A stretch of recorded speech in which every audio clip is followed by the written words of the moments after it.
Hello, friends. This is Dave Hurwitz, executive editor at ClassicsToday.com, here with the romantic piano concerto on Hyperion, the big box.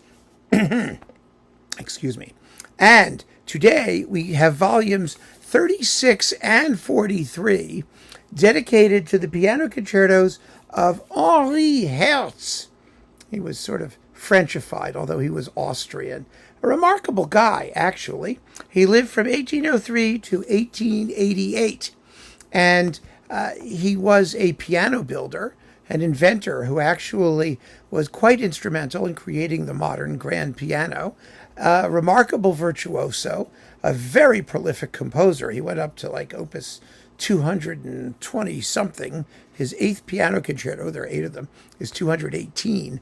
I think he got to like 223.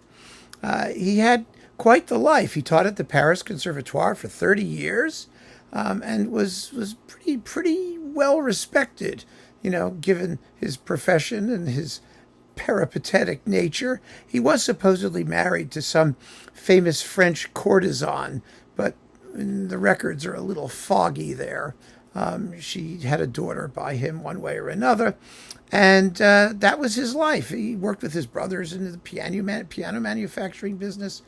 An interesting character, and an important character in the history of French virtuosi. He was one of that crew with Chopin and Liszt and Pixis and all those folk in the 1830s and 40s and 50s in Paris.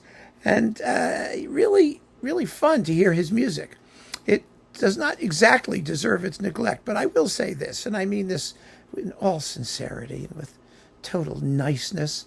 If you think Liszt is shallow, listen to Henri Herz. Listen to him. His music is fluffy, but it's enjoyable.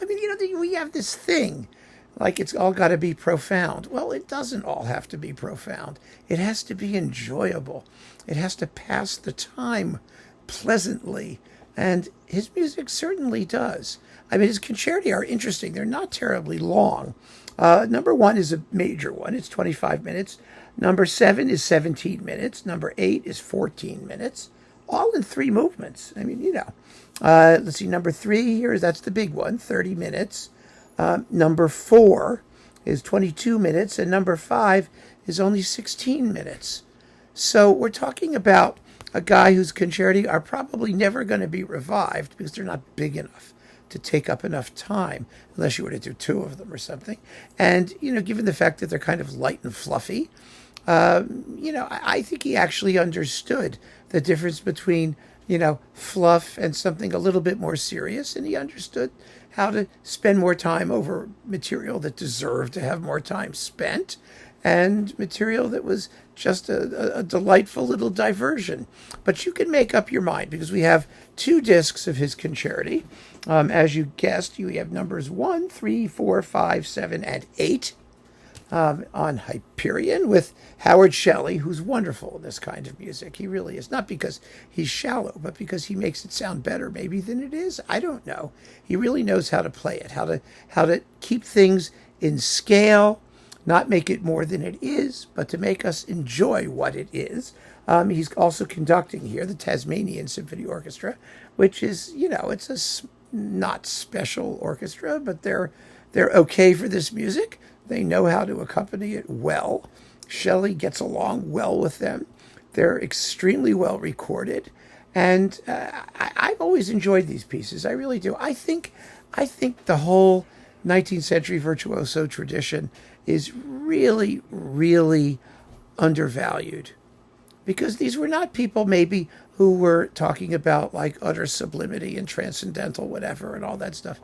But they were extremely fine craftsmen. They knew how to write music. They knew how to write enjoyable music. They knew how to entertain. And their music does exactly what it sets out to do. And there's no harm with that. These are both beautifully recorded discs. And I just think that, you can't make claims for them that the music doesn't support. But you can be fair. and say that it deserves to be heard. And it'll give you plenty of pleasure if you take the time to sit back and enjoy it. So do that. Trust me, you won't regret it. So keep on listening, friends. Thanks for joining me. Take care.